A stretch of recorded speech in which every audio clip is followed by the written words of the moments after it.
Hey guys, Andrew here from Learn How to Trade Online. Just going to go through and talk to you in a little bit more detail about false breakouts, how they work, and why you should be trading them. Now, before we really jump into that, an awful lot of technical analysis books or chartists or analysts, call them what you like, will say in a downward trend, this is what it looks like, or in an upward trend, this is what it looks like. And do you know what? In the NASDAQ monthly chart, I'll give it to you. That's pretty much what the NASDAQ monthly chart does, has done for the last 10 years. But that's not happening on every single market. In fact, a lot of markets spend a lot more time doing this than either of these scenarios. And even when you have a nice upward trend, it doesn't always move quite as cleanly as this. We very often get trends whereby there's double-legged pullbacks, which of course lead to false breakout trades with the trend. So just be aware that it's not quite as simple as, two cycles, markets moving up, or two cycles, markets moving down. It's not that simple. And in hindsight, it might look like that, but in real time, it would have looked slightly differently because of would look slightly different because of how the market moved at the time. It's easier to look back and pick these areas. For example, here. It's easy to take this and go, oh, look at this. There's our cycle. But actually, in real time, the way you'd have seen that, you'd have seen this as a leg down and a double-legged pullback. And this is a great example of a false breakout with trend. Okay, so just be aware that the stereotypical things that you see in a lot of the books were basically there to sell the books as opposed to actually being any good. Anyway. Looking at charts where we are right now, we have price break down underneath these two previous swing lows. I'm looking to buy above the high of that candle. So for me this morning, market opens. I didn't actually buy this candle here, to be fair. It was a couple of candles later. But had I been in front of the chart at 6:15 this morning, that's where my order would have been. We move across. We can see the next candle there has not filled the order, which is absolutely fine. We're still looking to get long because it's still a breakout that's in a sideways market, which is more likely going to fail, probably down at this level down here more than anything else. So it's still moving down, testing this level. We're looking to buy above the high. And just talking about a one-to-one reward to risk now.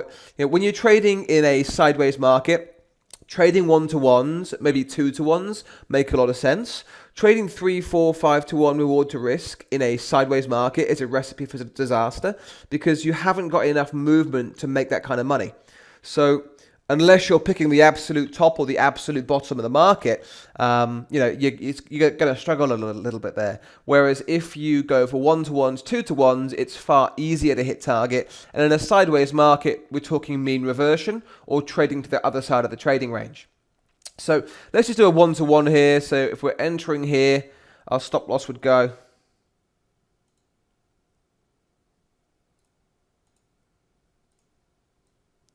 underneath and a take profit of roughly 1-to-1, which would be around here. All right, so that's our trade setup. Okay, next candle comes along. We get triggered into the trade, we hit target. Now the question is, did you hit stop loss? Well, look at where the candle is, the candle close. Price is at the bottom of that candle. The chances of it moving to the top of this candle and then back down again and then back up again are remote. So very likely what's happened here is it's pushed down a little bit further. This is the false breakout of the level, and then the acceleration back up again. It's happened pretty quickly inside this 5-minute candle. Okay, so how do I know that happened? Well, I was there. That's my first trade of the day on dollar CAD. So that's looking at the first trade setup. Now, for me, the next trade setup is going to occur when price breaches this high or if price goes underneath this low. So if price breaks this high, I'll look for a short. If price breaks this low, I'll look for a long. Carrying on from there. So now we've breached this high. I'm looking for a short underneath here. My entry level is going to go under there like so. Don't get triggered into the trade. Just going to move the order up. Still not triggered into the trade. Still false breaking out this level. You can see it's struggling at the top here. Still looking for the short. There we go, we're filled. So we're now in the order. Now that means we're going to have a stop loss. Let's just steal these from before. Allowing for spread, your stop loss is going to be around there. And then your take profit is going to be around here. Okay, so we're in the position, basically down a very small amount right now, purely because you're, I think, 1 or 2 ticks offside. So, a couple of tenths of a pip. And you've got commission to pay too, of course. All right, market's moving back, quite happily in your favor. There's nothing to do. It's either going to get to stop loss or target, leave it be. And you hit target. So you've had trade 1's hit target, trade 2's hit target. Now you're waiting for your next trade setup. Now that means that if price breaches this high, I'll look for a short. If price goes under this low, I'll look for a long. So counterintuitive to what a lot of people are doing. Okay, so we've definitely breached this previous high. I'm looking for an entry short underneath this candle. Stop above this candle. Target 1-to-1. Not been triggered into the trade. I'll keep my stop in the same place. Entry level underneath, which obviously means the take profit's going to get amended slightly. So I'm now in the position, but I'm not really liking this, to be honest. This is a bullish pin bar. And we're in a trading range here where price has respected the levels fairly well. We've false broken out once, twice and one. And it's false breaking out for the 3rd time. Now, this pin bar here could very easily be the first part of the breakout to the upside. The simple fact is you're not going to know until it happens. But even if you're taking 2 wins and 1 loss, you're still ahead. And if it does go down, well, that puts you 3 ahead. So price aggressively moves down now. You're happily on the side on this trade, and it's just a case of holding it at this point and hoping it continues. So price is still moving down. We haven't quite broken this low yet, so I'm not going to buy this one. You can just see we haven't broken this low yet. The low of this candle is slightly higher than the low of this candle, so I'm getting ready to place a long order, but I'm not there yet. Okay, holding it still. So still got the short, waiting to get long. All right, so you've hit target on your short trade now, down here. And we've false broken out, or potentially false broken out, this level down here. So if we get an aggressive buyer bar now, we could well get filled on the position to the upside. So I'm looking to buy above, allow for spread. Stop. 1-to-1 take profit. So your spread on dollar CAD, mine's 0.3 right now. It fluctuates obviously throughout the day. It's 0.4, 0.2, 0.4. So, but looking to buy above here and run it as a 1-to-1. So I'm filled on the position.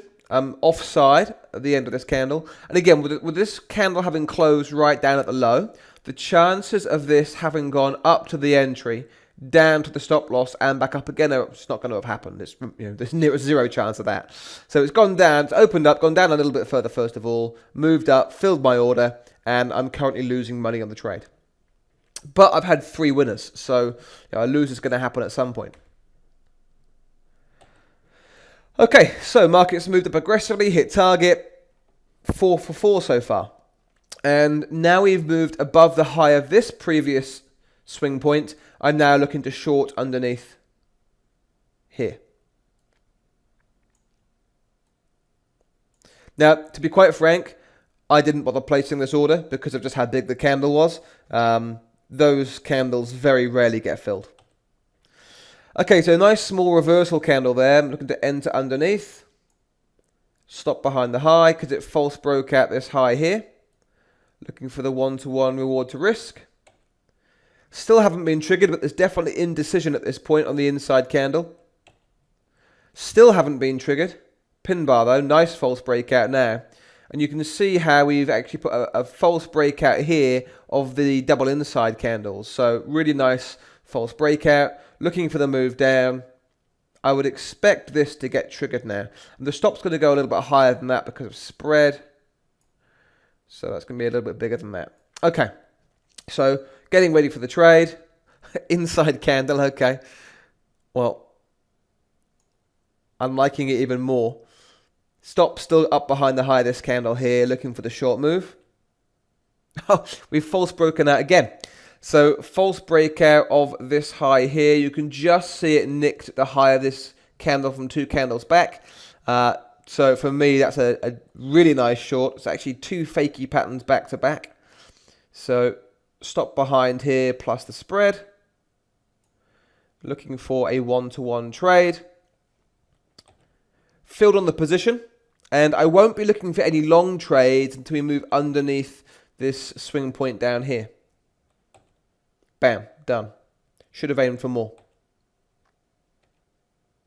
Okay, so now we've broken down underneath this low. I'm looking for a long. Plus spread. Stop. Take profits 1-to-1. Don't get filled. Still liking the long though. Bearing in mind we are in a range-bound market with there's definitely no trend here. My stop's still going to go underneath the low of the candle. My entry is going to go spread above the high, target 1-to-1. Now, if we look at this, there's going to be a huge temptation to close this trade out prematurely. Let's just make sure I'm not giving it too much. So I give it 0.5, 0.6 pips above the high of the candle, which is more than the spread is usually. It's 0.3, 0.2 right now. So your spread may not have been quite as significant as that.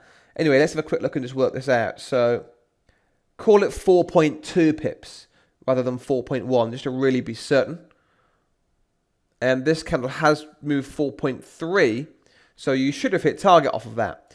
Now, you won't have hit target off that, because bearing in mind that if you buy at this level, you have to then sell up here. So you may have just caught it, but you also may have not. There'll be a huge temptation to close these kind of trades out. So your target's pretty much this level. But price has to actually touch the level and get in order for you to get filled. So you may not have been filled there. Depends on the size you're trading at and a few other factors. And whether you got slipped on the entry. Okay, you wish you to close that trade out now. But you're still going to hold it. You're not going to break your rules. Still in the position. Feeling a little bit better than you were 1 candle back. Pushing back up again. If we break this high, I'll be looking for a short. Done. So you've hit target now on this long. Got a nice pin bar here, false breaking out previous high. So stop. Entry. Take profit. Haven't been filled. Looking to short underneath here now. Still haven't been filled. Looking to short underneath here now. Still haven't been filled. Nice little reversal candle here. That looks good. Stop above the high plus spread. And take profit. Okay. So what do we have? We've had 1, 2, 3, 4, 5, 6 wins so far back to back, which is more than usual. And we're going to look at the next trade now. So you've been triggered into the trade. Now, I obviously know what happens here because I've been through it, but the candle moved up, took out these highs. So this is the true false breakout candle.